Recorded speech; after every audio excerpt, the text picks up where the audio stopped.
Georgia gets the 34-20 victory in Jacksonville over the Florida Gators, looking real shaky in the win.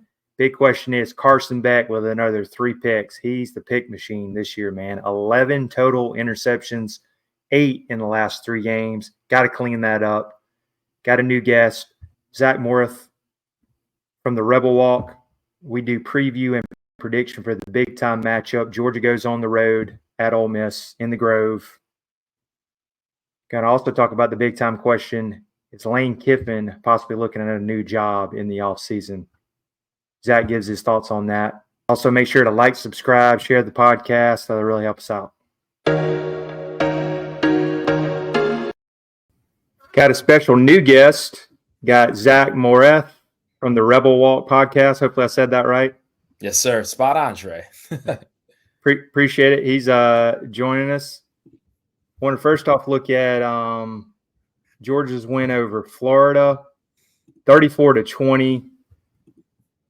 I will say for us, the big elephant in the room, and we'll get into that, is Carson Beck throwing 3 picks. He's just like I hate to say he's a pick machine, and just everybody's scratching their head, not sure who he's seeing. I mean, he's throwing into double coverage. So this is 8 picks in the last 3 games. And somehow Georgia is able to still, beat teams by 15 points against Texas, and now this. And just got a lot of people scratching their head. I mean, Georgia still is ranked number 2, but in these big games, even coming up against Ole Miss, you can't turn the ball over 2, 3, 4 times and continue to win. But and unfortunate, even though it was the Gators, they did have their quarterback hurt. DJ Lagway went down with a hamstring injury. Hate to see that. And they put Aiden Warren in, who was a transfer from Yale. He struggled. But there was times in the fourth, Florida was hanging around. This was a game, but Georgia kind of pulled away at the end. But going back to Carson Beck, 24 for 40, 309 yards, 2 touchdowns, 3 picks. And, we were able to run the ball with Nate Frazier, who came in for Trevor Etienne. I know Trevor Etienne wanted to play a lot in that game because it was his former team. But Nate Frazier did look good, 82 yards and 1 touchdown. Arian Smith led again. So we're able to do some things at the end. Defense held them to less than 250 yards. But, of course, I'm sure a lot of people are gonna say, hey, it might have been a different game, with DJ Lagway in. I'm not sure. Got to give it to Billy Napier. His team did hang around. They're trying to hang in there. Not sure if he's going to secure his job. But 34-20, a lot of questions out there. Georgia does move to 7-1 for this season. But as an opposing fan, what did you think about Georgia's performance? Yeah, Trey. Well, the first thing for me, like everyone says, is the Carson Beck interceptions. And it's confusing, right? Because you look at last year and it didn't really seem like it was much of a problem. And when I think about that Ole Miss Georgia game, Carson Beck looked like Joe Burrow. He was absolutely slicing us up in every aspect. You guys didn't even have to run the ball. Wide receivers were open all the time, and Beck was throwing the ball around the yard. But again, you have to remember here, even when Beck is doing this, Georgia is somehow winning by double-digit points. So I think it's a testament to their defense, who seem to be doing a really impressive job, especially when you go to Austin and Beck has one of those performances where he throws several interceptions and you still wipe the floor with Texas. I mean, that game was never actually close. So that's very concerning to me as an opposing fan, because even when the other team makes that many mistakes, Georgia's still figuring out ways to win. If Jackson Dart threw 3 interceptions in a game, I don't think Ole Miss would win. So that's something to definitely look at. But it seems as if the Ole Miss defensive line is going to play a really big part in this game, because the times when Beck does throw interceptions, he looks to be a little uncomfortable. It's when he has to move around the pocket. And Ole Miss is the team that leads the country in sacks. So you hope that Pete Golding, the defensive coordinator, can scheme together some sort of attack to really apply pressure to Beck, move him outside the pocket, and see if we can force any of those throws that can turn into interceptions. Yeah, I completely agree. I think I did hear that about the you guys are much improved on the defensive line with the portal. I think you guys are second against the rush. We'll probably look at that when we look at the preview. And Georgia is uncharacteristically 95th So, I mean, you can't call us RBU anymore.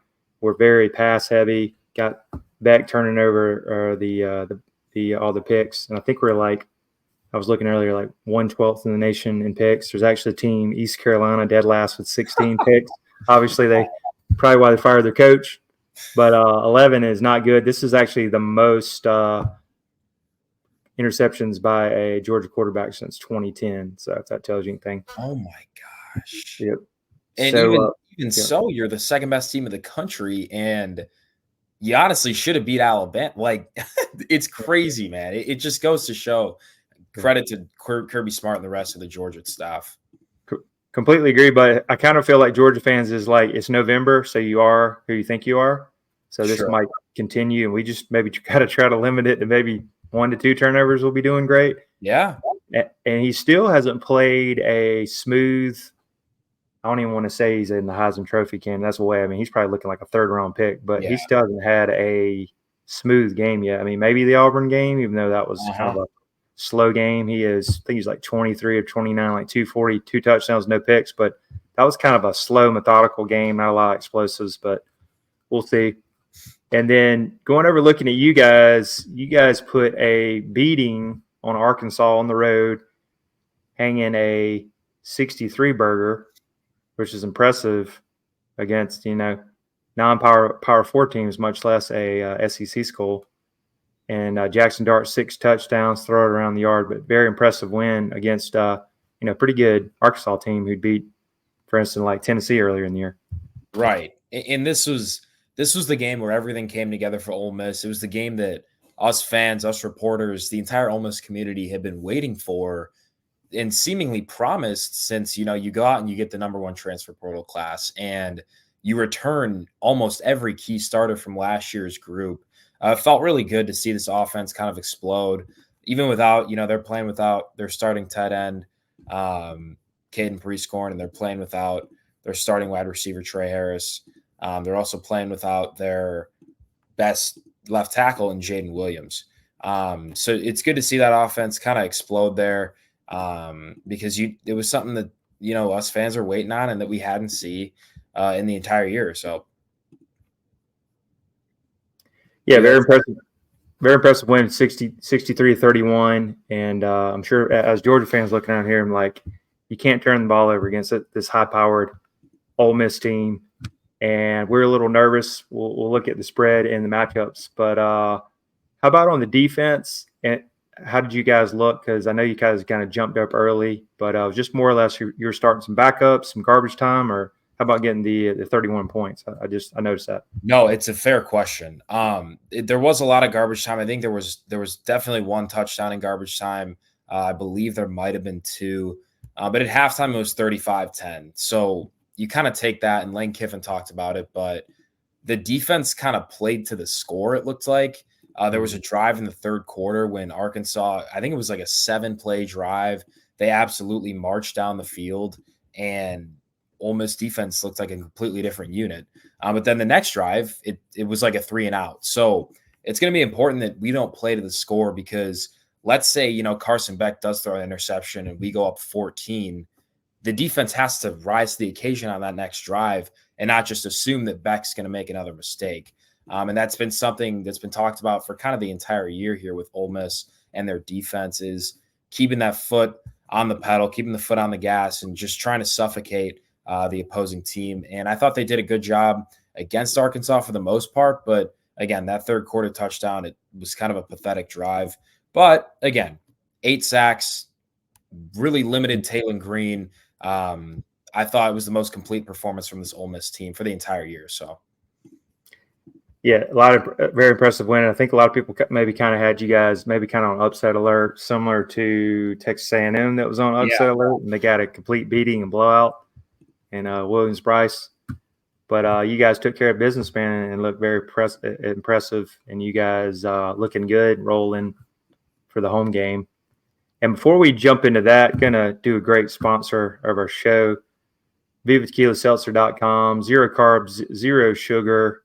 Great for tailgate. Great for at the beach, round of golf. Might need some of these for the game on Saturday. Personal favorite is watermelon, elderberry, huckleberry is also great. Also check out, if you can, the coconut flavor. They've been selling out for 20% off. Dawg House 20. Dawg House 20 for 20% off. Also check them out, vivatequilaseltzer.com, and on Instagram as well. And the big time matchup, not game day, not a night game. I did want to ask, what's your thoughts on that, Zach? And I know not being a night game, a 3:30 game, still prime time. I know Lane Train would have wished he had a night game. What's your thoughts on that? Yeah, as a fan, as an Ole Miss student, it is rather disappointing. It's probably the biggest matchup in the history of Ole Miss with the playoff implications involved. And you want to be at night because, you watch these night games in the SEC and the atmosphere is different. Like, it is very different than a day game.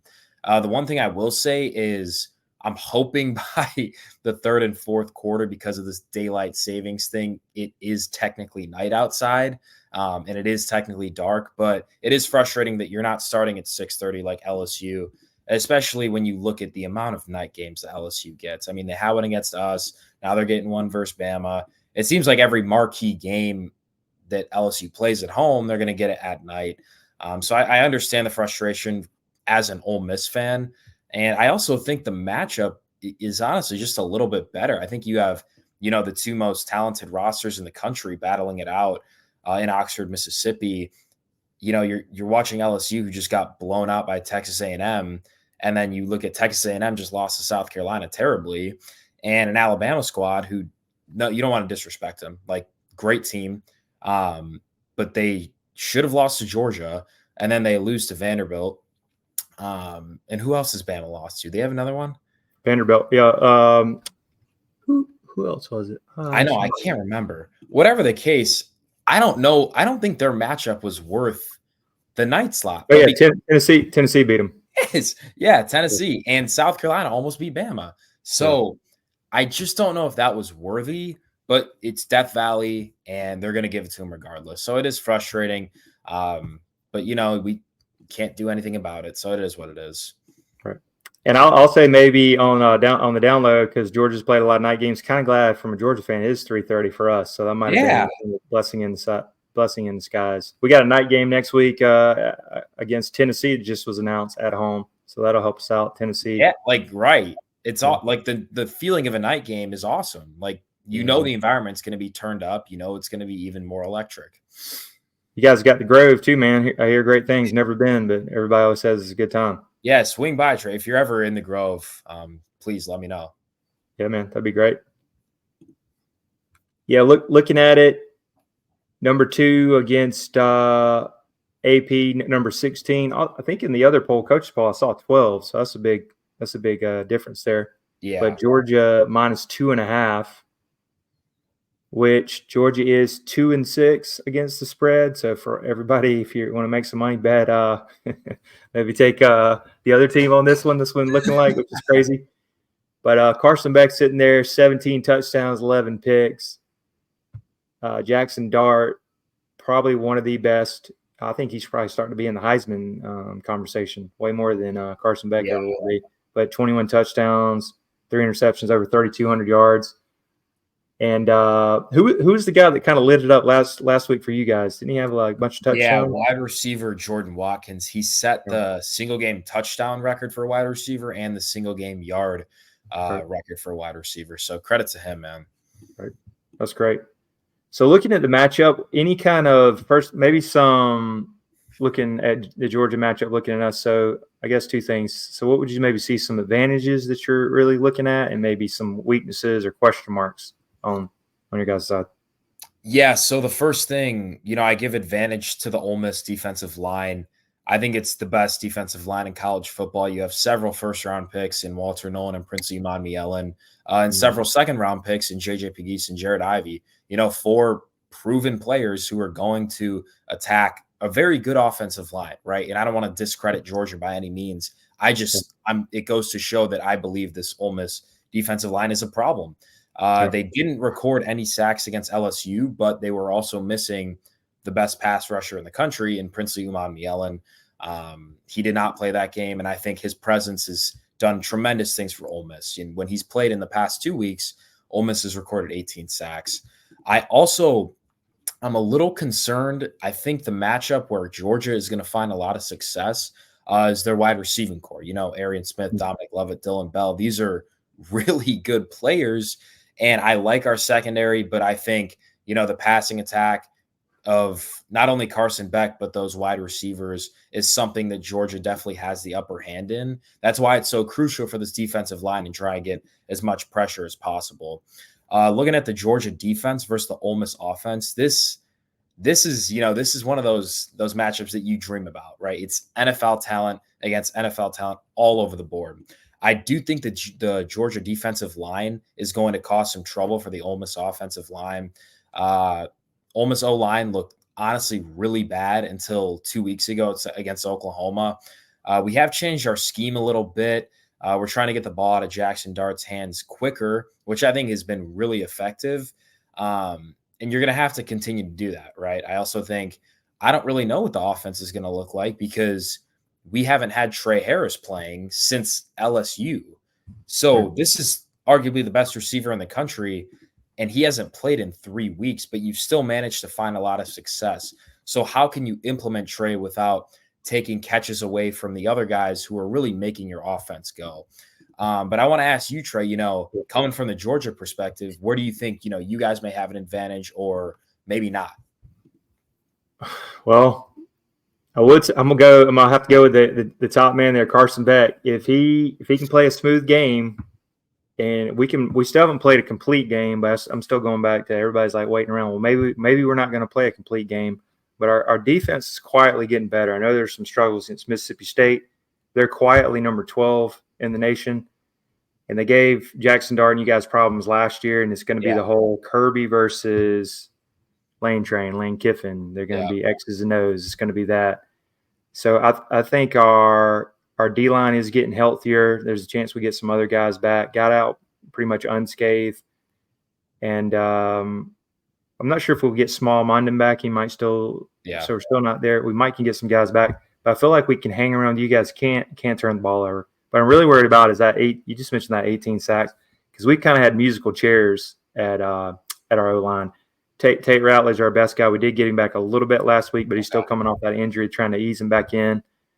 And I don't think we're going to be able to run the ball. It's going to be another pass-happy game, and Georgia fans are going to hold our breath. I mean, I think this thing's going to be a shootout. You guys might jump out on us. This is going to come down to turnover margin, might come down to penalties. I did want to ask with you guys, I noticed, how are you guys with the run game? Because I think you were like 45th in rushing. And then also I think I noticed you guys were 91st against the pass. So just wanted to ask about that a little bit. Yeah, our run game is easily the worst part of the offense.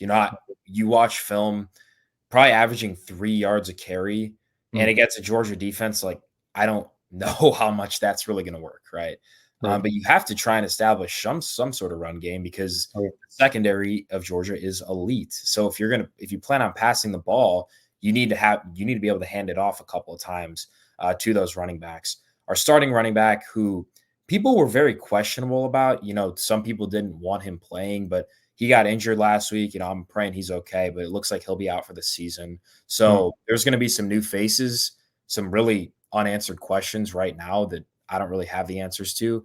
But we'll see, man. I thought Florida did an okay job running the ball. So it's going to be interesting to see if Ole Miss can establish any sort of run game. I think they're going to find, similar to what you said about Georgia, I think they're going to find a lot of their money and a lot of those touchdowns in the passing game. Is that Henry Parrish? Is that the one that got hurt? Yeah. Okay. Gotcha. I didn't know that. Yeah, and I'll go ahead and make my pick. So it's going to go down to – I think this is going to be similar to like Georgia versus Alabama. It is always race to 30. I think 30 is always – this is too high-powered. Well, I'll say Ole Miss is more high-powered than – there's just a lot of – we're like untrusting with Carson Beck right now. There's a lot of that. I mean, I'm going to go ahead and get – I mean, he might throw 2 or 3 more. But and Kirby Smart's riding or die with him. Everybody's like, well, how about there's a backup? There's Gunnar Stockton, but he's not ready. So I think it's going to be, of course, can't go against bet against Georgia. So I'm going to go 34-31 in a shootout. Might be last possession type game. So I'm going to go 34-31. And if Carson Beck can just play a clean game and we can get any run game going, it might be design runs out of the backfield, might be jet sweeps, might be screen games. I think Trevor Etienne is going to play. I listened to Kirby Smart said he did some things even after the game, so hopefully we'll get him back. Nate Frazier is explosive, but I almost wish they would let Carson Beck go more conservative. Don't let him throw 40, 50 times a game. But I think if they're coming from behind because they turn the ball over, he might have to do that. So I'm going to go 30. Oh, yeah, I also wanted to ask this 34. I'm going to go 34-31. And any chance of rain? I saw something like 60% chance. How's that looking? For probably the first time all year, seemingly in Oxford, it might rain on Saturday. So that kind of sucks. Not only for the players, but as a fan, like I'm not trying to get soaked, but whatever, man. We'll see. Going into that prediction, I have Ole Miss winning 29-27. This is a game that can go either way. If I was a Georgia fan, I would pick Georgia to win. But I go to Ole Miss. I'm an Ole Miss guy, so I'm picking the Rebels in this one. I think, as I was elaborating on earlier, I think the defensive line causes a lot of problems for Carson Beck. And I think we're looking at, hopefully for me, another 2 to 3 interception game from Beck. I think the key is going to be how can Jackson Dart spread the ball around the offense to not just one player if Trey Harris gets back, but making sure that the tight ends are involved in the passing game and that you get your slot receivers involved. And if he can do that, and if there can be a minimal rushing attack, I think Ole Miss, being at home, will be able to do just enough to win this game and hopefully secure themselves a spot in this 12-team playoff. So you can go 28-27, or is that 29-27? 29-27. Okay, I like it. Sure. Awesome. Yeah, I think it's gonna be very close. I don't see this being a blowout either way. I just think you might jump up on Georgia, but they're very resilient. You got to take a crowbar to knock them out. I think that's something you could be looking at because Ole Miss, historically they start the game fast. They even did it last year, right? I mean, they come out, they score on their first drive. But then you look at those games like Alabama and yet Saturday against Florida, like Georgia, they just never stop knocking at the door. So I can tell you this, it should be a very close finish. I'm excited to be watching this one. Oh, yeah, sure. I think it's going to be a lot of nervousness, especially on both sides, and a lot of playoff implications because let's say if we drop one to you guys, then we got big game against Tennessee the next week. This has been a brutal schedule for Georgia, as it always is in the SEC. Right. And on the flip side, if we lose, we're out. So, player winner. Yeah. I did want to ask also, so you always hear in the offseason and everything, I know you guys are happy with Lane. So how are you guys with Lane Kiffin if he kind of maybe flirts around with some other teams? I know there's always the Florida. I know there's not been a firing yet, but might be heading that way. Would Florida give him a call? So what's your thoughts, how the Rebels and the fan base thinking with kind of Lane train? I think I think I speak for a lot of the fan base is I don't think Lane's going to leave. If I had a confidence level, I'd say there's a 95% chance that he will not leave. Ole Miss has one of the probably a top 5 name, image, and likeness collective in the Grove Collective. They're able to pay as much players as we need. You look at our roster of Walter Nolan, Prince Emmanuel, and Trey Harris, Jackson Dart. The NFL talent's there, and we're able to fund that at Ole Miss. Florida right now is having some really interesting stuff going on in their administration. I think they're turning pages with another athletic director, and I don't believe their NIL fund is, quite honestly, as strong as ours, and that's going to be the future of college athletics. Lane has built this program up really from the ground in 2020, and especially this NIL fund to where it is today. And I don't think it's something that he wants to give up as well. His daughter Landry is she goes to school at Ole Miss. She's in my grade. She's a sophomore. And his son Knox, who I believe is a freshman in high school, is supposedly moving to Oxford to play football here next year. So there's a lot of things in play as to why I believe Lane will stay regardless of the job. But I think NIL is probably the main reason because of that, and showing that he can win at Ole Miss and you can be a top 10, a top 5 team at the University of Mississippi. Oh, that's great to hear. I think he's definitely great for you guys actually having, especially having his kids go there and everything. I think that's positive. Want to ask one thing. Maybe I heard as a rumor one time.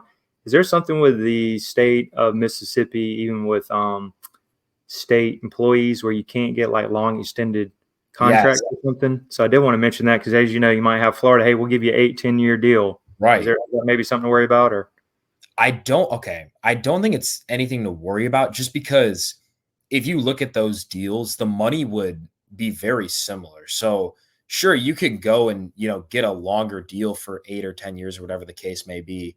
But if you break down the money that he's earning, it's just about the same. You just have to renew the deal a little bit more.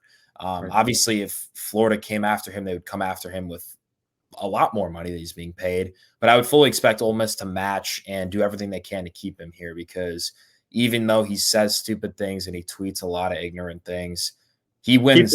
Keeps it interesting. It's kind of like an old school Steve Spurrier.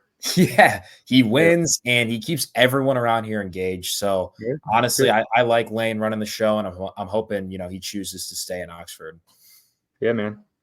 Appreciate it. Should be interesting.